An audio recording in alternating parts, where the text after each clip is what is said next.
ఇక ఈరోజు కువైట్లో ఉన్నటువంటి బంగారు ధరలు వచ్చేసి ముందుగా కువైట్ దినార్లో చూసుకుంటే గన ఎంత అవుతుంది, అదే గన మన ఇండియన్ రూపీస్లో గన కన్వర్ట్ చేసుకుంటే గన ఎంత అవుతుంది పూర్తిగా ఎక్స్ప్లెయిన్ అయితే చేస్తాను. కాస్త చివరి వరకు అయితేనండి.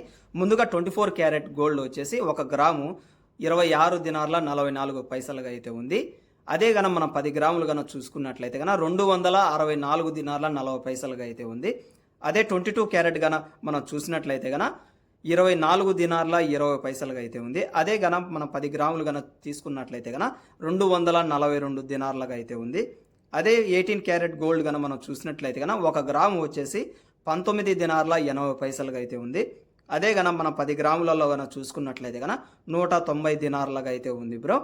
అదే గన మనం ఇండియన్ కరెన్సీలకు గన మార్చుకున్నట్లయితే గన 1 గ్రాము గన చూసినట్లయితే గన 7,265 రూపాయలుగా అయితే ఉంది. అదే 10 గ్రాములు గన చూసినట్లయితే గన 72,654 రూపాయలుగా అయితే ఉంది. 24 క్యారెట్ యొక్క గోల్డ్ మన ఇండియన్ రూపీస్లో మార్చుకున్నట్లయితే. అదే 22 క్యారెట్ యొక్క గోల్డ్ ధర గన మనం చూసినట్లయితే గన 1 గ్రాము వచ్చేసి 6,550 రూపాయలుగా అయితే ఉంది.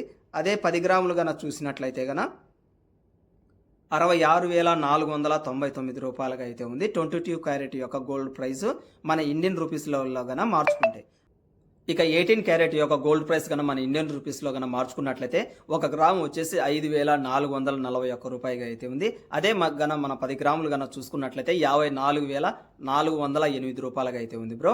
నేను ప్రతి వీడియోలో చెప్పేది ఒకటే, ఒకవేళ మీరు 40 గ్రాముల లోపు గన తీసుకోవాలి అనుకుంటే కన్నా కువైట్లో తీసుకోండి, బెస్ట్ అనమాట. ఒకవేళ మీరు 18 క్యారెట్స్ చూసుకున్నా కూడా మనకు 3,000 రూపాయలు అయితే సేవ్ అయితే అవుతుంది. అదేవిధంగా 22 క్యారెట్ చూసుకున్నట్లయితే 4,000 రూపాయలు సేవ్ అవుతుంది. అదేవిధంగా 24 క్యారెట్ అయితే కన్నా 5,000 రూపాయలు అయితే సేవ్ అవుతుంది. కాబట్టేసి మీరు 40 గ్రాముల లోపు తీసుకునేటట్లయితే మాత్రమే కువైట్లో తీసుకోండి. అంతకు మించి ఎక్కువ తీసుకోవాలి దలుచుకున్న వారు ఇండియాలోకి వెళ్ళి అయితే తీసుకోండి. ఇక్కడ ఎక్కువ తీసుకోవడం మూలంగా వచ్చేసి మళ్ళీ మన ఇండియా ఎయిర్పోర్ట్లోకి వెళ్ళిన తర్వాత వచ్చేసి పట్టుకుంటారు. దాని మూలంగా మళ్ళీ మనం ట్యాక్స్ అని అవి ఇవి కట్టడం ద్వారా సేమ్ ప్రైస్ అయితే పడుతుంది. కాబట్టేసి ఎటువంటి పరిస్థితుల్లో మీరు 40 గ్రాముల లోపు మాత్రమే ఇండియాకి తీసుకువెళ్ళండి. అంతకు మించి తీసుకోవాలి అనుకుంటే మన ఇండియాకి వెళ్ళి అయితే తీసుకోండి బ్రో. నెక్స్ట్ వీడియోలో మళ్ళీ కలుసుకుందాం. Have a nice day and bye bye.